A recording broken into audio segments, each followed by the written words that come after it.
हमारे बजट पर तकरीबन 15% का फर्क उसमें पड़ेगा। मुझे दुख है, मुझे बताया गया कि माननीय हमारे पूर्व मुख्यमंत्री जयराम ठाकुर जी ने एक दिन कहा कि हमें तो बुलाया ही नहीं गया, और ये सच चिट्ठी जो भेजी गई वित्त सचिव द्वारा भेजी गई, ये चिट्ठी है जो मैंने उनको भेजी थी। पर उनको ये चीज सोचनी चाहिए कि ये प्रदेश हित की बात है, सर्वहित बात है, प्रदेश हित सर्वहित बात है, अधिकार की बात है। और इस अधिकार की लड़ाई में हम सब लोगों को, हिमाचल प्रदेश के लोगों को आवाज उठानी पड़ेगी।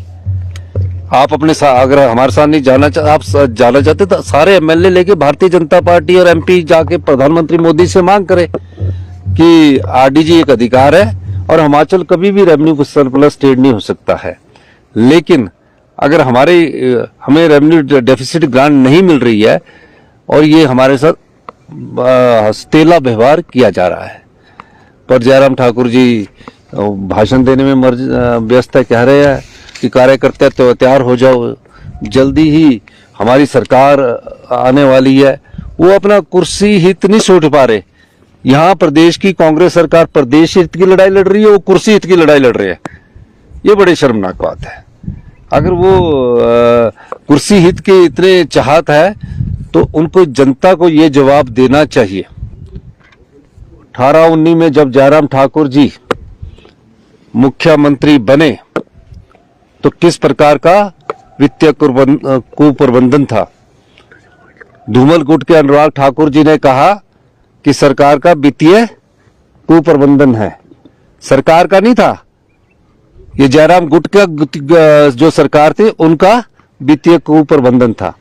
मैं बताना चाहता हूं 18-19 से लेकर जब मैंने मुख्यमंत्री की शपथ ली थी 11 दिसंबर 2022 तक प्रदेश सरकार को भारतीय जनता पार्टी की सरकार जयराम ठाकुर जी के नेतृत्व में जो बैठी हुई थी 54,256 करोड़ रुपया आरडीजी के रूप में आया। 16,000 करोड़ रुपया उनके पास जीएसटी कंपनसेशन सेस के रूप में आया।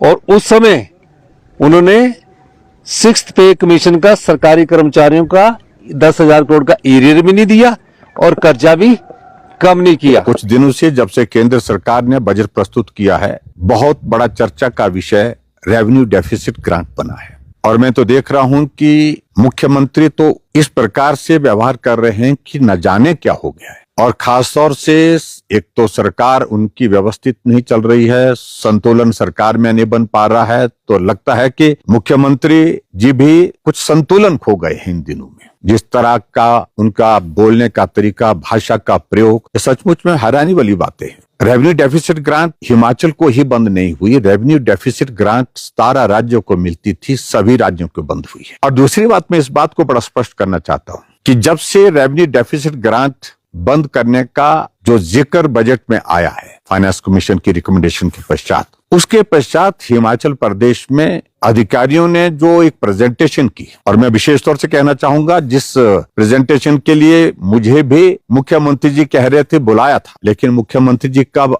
आपने हमको पत्र भेजा। और दूसरी बात, मैं सारी चीज को लेकर के उसमें कुछ ज्यादा महसूस नहीं करता कुछ कहने की आवश्यकता। आप तो चिट्ठी जेब में डाल करके लोगों को दिखा रहे हैं कि मैंने ये चिट्ठी जयराम ठाकुर को भेजी थी। आप एक दिन पहले हमको चिट्ठी भेज करके क्या संदेश देना चाहते हैं? आपने हमसे बात की होती तो मैं अपना कारण बता सकता था, लेकिन आपने उचित नहीं समझा बात करना, क्योंकि संवादहीनता हमारे ही साथ नहीं है, आपके अपने मंत्रियों के साथ भी है, आपके विधायकों के साथ भी है, अपने पार्टी के आपके नेताओं के साथ भी, क्योंकि आपको पूछने की आदत, किसी के साथ चर्चा करने की आदत नहीं है। खैर, मैं सारी चीज को लेकर क्या कहना नहीं चाहता बहुत ज्यादा, लेकिन मुख्यमंत्री जी आप रेवेन्यू डेफिसिट ग्रांट के बारे में जो बातें कह रहे हैं, मैं बड़ा स्पष्ट करना चाहता हूं कि 16वें वित्त आयोग में रेवेन्यू डेफिसिट ग्रांट बंद करने का ऐलान अभी किया, लेकिन तैयारी 15th फाइनेंस कमीशन ही नहीं 12वें वित्त आयोग के बाद बार बार फाइनेंस कमीशन इसी बात को कह रहा है कि रेवेन्यू डेफिसिट ग्रांट को आप अधिकार के रूप में नहीं ले सकते।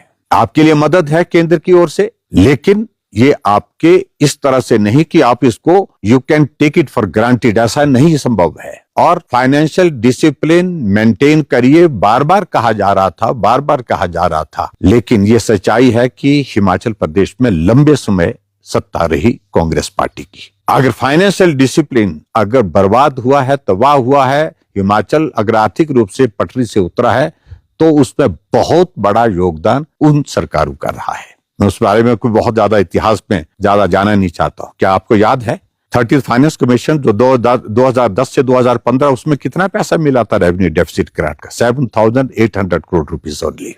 14th फाइनेंस कमीशन में जब देश में यशस्वी प्रधानमंत्री नरेंद्र मोदी जी सत्ता संभाले, तो उसके पश्चात उन्होंने हिमाचल प्रदेश को हाईएस्ट रेवेन्यू डेफिसिट ग्रांट दी 40,000 करोड़ की, 40,000 करोड़ की। और उस वक्त किसकी सरकार थी? आगे बढ़कर के 50th फाइनेंस कमीशन की बात, जो 2020 से 2025 के लिए, उस वक्त revenue deficit grant Himachal Pradesh को मिलने के लिए भी आनाकानी कर रहा था। फाइनेंस कमीशन कह रहा था कि संभव नहीं है। लेकिन हमने कहा कोविड का दौर है, इस वक्त पूरी दुनिया की, देश की, प्रदेश की इकोनॉमी बहुत बुरी तरह से प्रभावित हुई, इसलिए बहुत जरूरी है कि मिलनी चाहिए।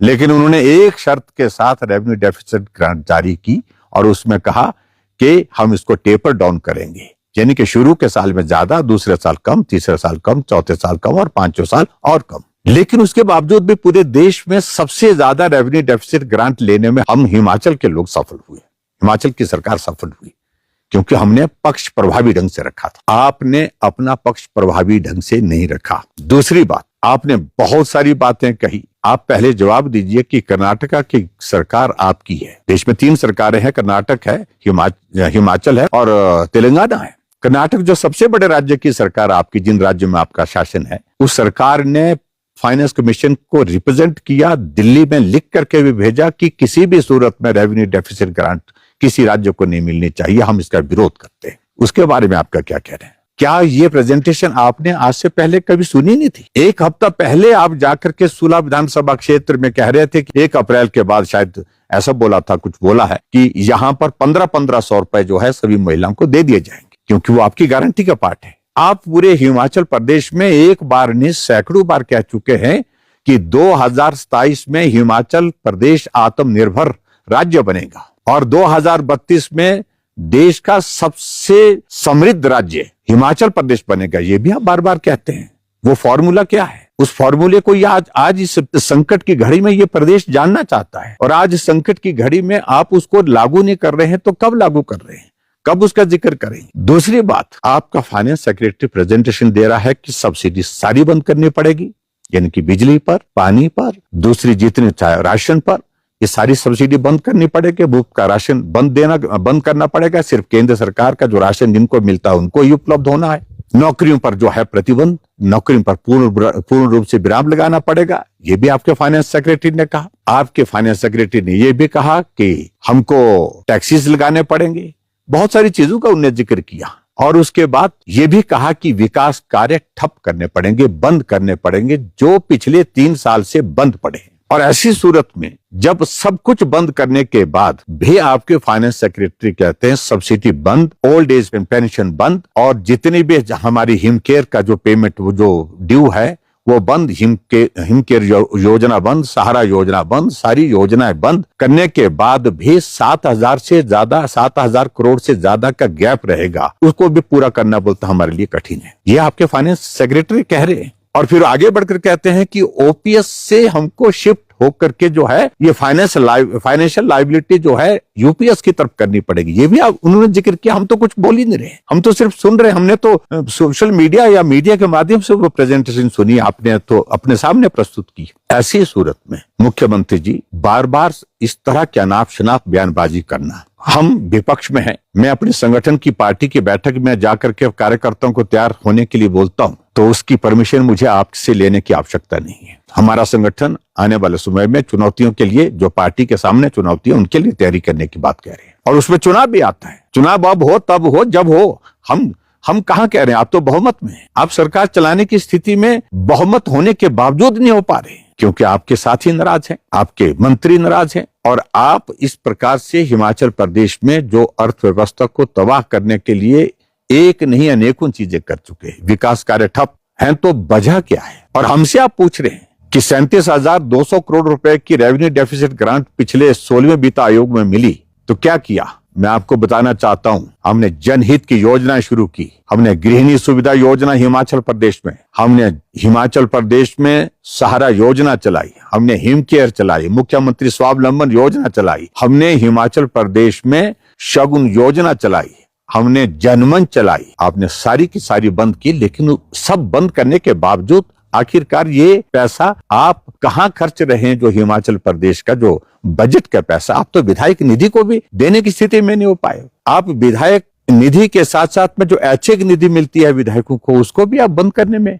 लगे हुए हैं। ऐसी सूरत में मैं आपको ये कहना चाहता हूं कि 5 साल हिमाचल प्रदेश में अगर हमको केंद्र से पैसा मिला है, रेवेन्यू डेफिसिट ग्रांट की है, एक एक पैसा हिमाचल प्रदेश के विकास के लिए लगा है। 4700 किलोमीटर सड़क, हाईएस्ट एवर आज तक के इतिहास में हिमाचल प्रदेश में बनी है, तो पिछले 5 साल के कार्यकाल में बनी है। और इसके अलावा हिमाचल प्रदेश में हर घर में नल और नल में शुद्ध जल, इसमें सबसे ज्यादा जल जीवन मिशन के अंतर्गत और उसके साथ हमारे जल शक्ति डिपार्टमेंट ने जिस प्रकार से काम किया, हाईएस्ट अमाउंट अगर खर्च किया है पिछले 5 साल में खर्च हुआ है। एक नहीं अनेकों चीजों का हम जिक्र कर सकते हैं। तो मैं मुख्यमंत्री जी आपसे इतना ही विनम्र निवेदन करना चाहूंगा, जो चिट्ठी आप जेब से निकाल करके पढ़ा रहे हैं कि जयराम ठाकुर को हमने निमंत्रण दिया था, डेट पिछली डालते हैं, ये एक मुख्यमंत्री, प्रदेश के मुख्यमंत्री से कोई एक्सपेक्ट नहीं करता है। जरा लज्जा करनी, थोड़ा तो लज्जा करनी चाहिए